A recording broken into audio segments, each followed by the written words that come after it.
अगर आप आम खाने के शौकीन हैं और मार्केट में आम लेने के लिए जा रहे हैं तो आप केमिकल से पका आम या फिर नेचुरल तरीके से पका हुआ आम खाना पसंद करेंगे।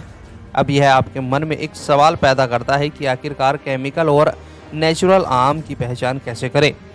ऐसी ही ट्रिक आज हम आपको बताने जा रहे हैं जिससे आप आम को देखकर बता सकते हैं यह केमिकल से पका है या फिर नेचुरल। सहारनपुर जनपद का आम देश भर ही नहीं बल्कि दुनिया भर में अपनी मिठास छोड़ता है, इसलिए यहाँ पर आम सस्ते दाम पर मिलता है और लोग ज़्यादातर आम खरीद कर अपने घरों में स्टोर कर लेते हैं और रोज़ाना खाते हैं। आम खरीदने से पहले आप उसकी चमक पर न जाए, क्योंकि आम की चमक आपको भ्रमित कर सकती है। साथ ही जो आम केमिकल से पका होगा वह गुठली के पास सख्त और छिलके के पास से नर्म होगा और उसकी मिठास भी अधिक होगी, जबकि जो आम नेचुरल तरीके से पका होगा वह गुठली के पास से नर्म और छिलके के पास से सख्त होगा और उसका मिठास भी खट्टा मीठा होगा। केमिकल से पके आम के ऊपर छोटे छोटे सफ़ेद रंग के दाने आपको कम दिखाई देंगे, जबकि नेचुरल तरीके से पके आम के ऊपर सफ़ेद धब्बे आपको ज़्यादा नज़र आएंगे। केमिकल से पका आम पूरे तरीके से पीला होगा, जबकि नेचुरल तरीके से पका आम हल्का पीला होगा।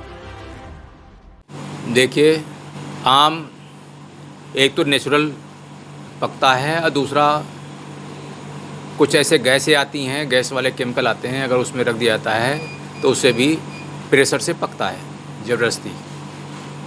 तो पहली बात आती है कि अगर बाज़ार से आम लेना चाहते हैं तो अगर उसमें ज़्यादा चमक चल रही है, ऊपर वाला छिलका चमकीला है, अट्रैक्शन ज़्यादा है, तो ये भी हो सकता है कि वो केमिकल से पका हुआ हो।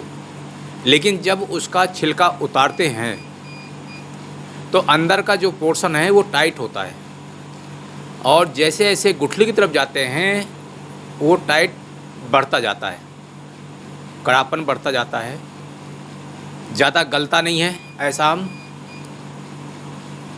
दूसरा ये है स्वाद, जो केमिकल से पकाते हैं इसका स्वाद थोड़ा सा मीठा होता है, नेचुरल से अलग होता है। तीसरा इसमें अंतर ये है कि जब ऐसे केमिकल वाले को काटते हैं तो गुठली की तरफ का हिस्सा हल्का सा गला हुआ नहीं मिलता है। यानी कि मेरे कहने मतलब ये है, कुल मिलाकर के समरी ये है कि अगर वृक्ष से पका हुआ फल है तो जहाँ से जुड़ाव होता है वहीं से वो गुठली से ही वो पकना शुरू होता है बाहर के हिस्से में। लेकिन जो केमिकल रख करके पकाया जाता है उसमें जो पकने की क्रिया है वो छिलके से अंदर की तरफ होती है।